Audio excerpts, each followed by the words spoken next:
What's up, family? Welcome back to Truthville, USA. I am Q, and Donald Trump is giving Judge Merchan and Alvin Bragg absolute ulcers right now.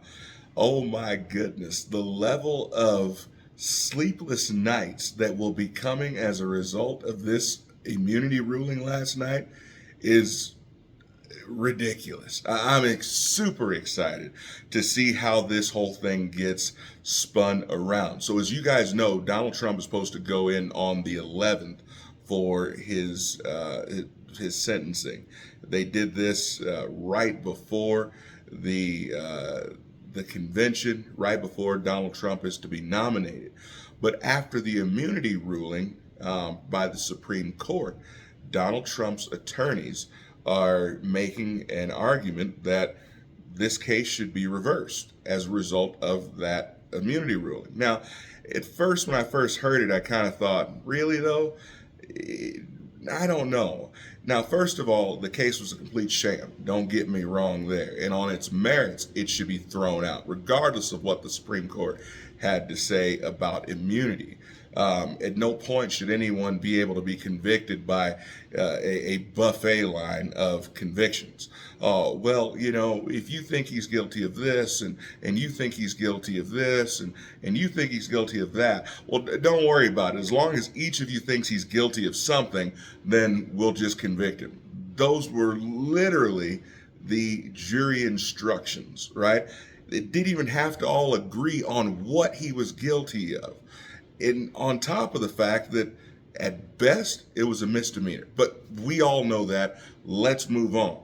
So how does immunity fit into this? Well, I thought it was a pretty shaky argument to start, but as I got into it and dug into it a little bit more, it made a little bit more sense.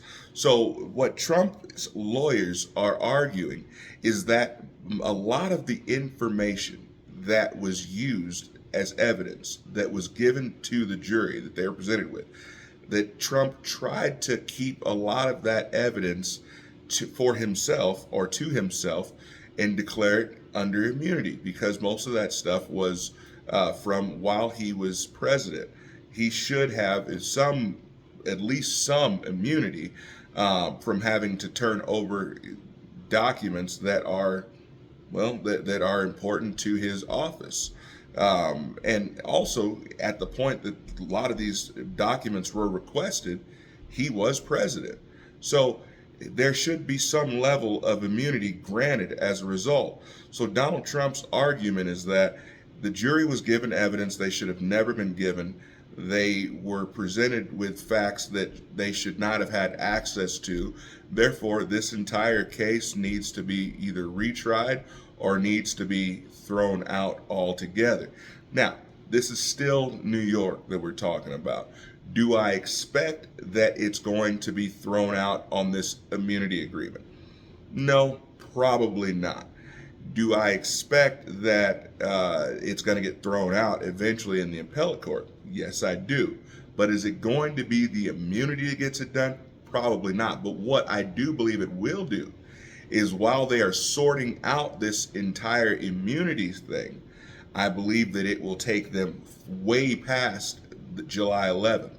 So I'm starting to think that there's a very little chance that they actually have the sentencing on July 11th, which I believe is Donald Trump's ultimate strategy, is to buy more time to get closer to that appeals decision before they get into the murky waters of sentencing. So I'm actually really excited and optimistic about this. Let me know what you guys think.